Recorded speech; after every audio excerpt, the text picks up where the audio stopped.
Hello, welcome to this week's video.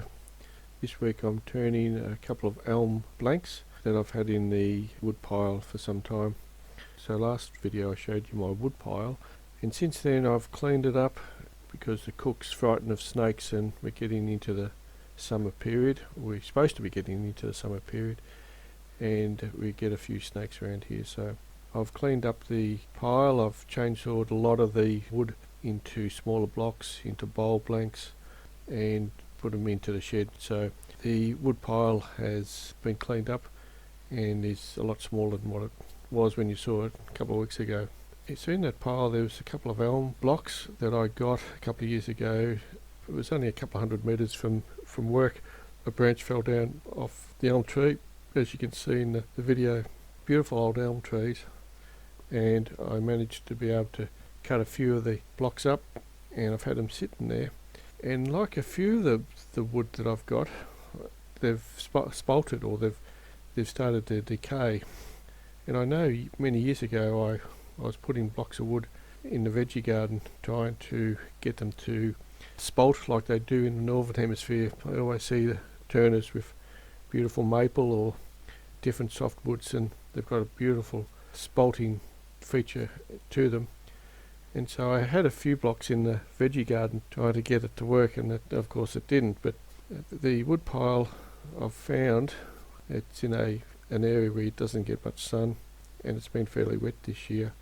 So a lot of the pears, the apples, the she oaks have started to get a bit punky and started to get that fungus that produces the spalting. And I've also found that the elm has also done it as well. So it's probably a good chance to turn these into bowl blanks and try and retain some of the features that are there. So I cut them all up with a chainsaw, put a lot of wood into the shed, and a day or two before I turned about 6 or 7 of these elm blanks, and then I've had 3 left. So I used a 1/2-inch spindle gouge on all of those, and of course it was sharp for a change. And I don't know what I did. I must have done something to make them sharp. I have to try and remember what I did. It was very sharp, and the wood was fairly soft, and it turned like butter. It was absolutely beautiful. So I enjoyed turning the elm. Normally you turn in the yellow box or the red gum, and it's very hard wood. But this one was a delight to turn. So it's been an unusual year this year. We've been getting a lot of rain. On the Thursday and Friday we got over, what was it, about 5 or 6 inches of rain. So there's quite a bit of water in the shed. So over the weekend I had the fire going just to try and dry the shed out a little bit. Again, it's sunny for a couple of days, and then we're supposed to be getting rain again. So it's been a very unusual season, but when it's raining I get extra time in the shed, which is quite nice. So now that I've turned the elm, I'll just put them aside for a month or so, and then if they seem to settle down I'll bring them back and turn them into bowls.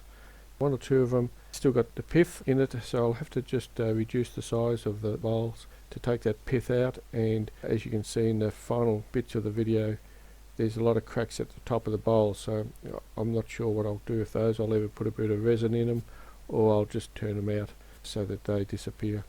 Anyway, they might end up being Christmas presents for someone, some lucky person. They'll be rapt to get something like that. Anyway, I hope you enjoy the video. See you next time. Cheerio.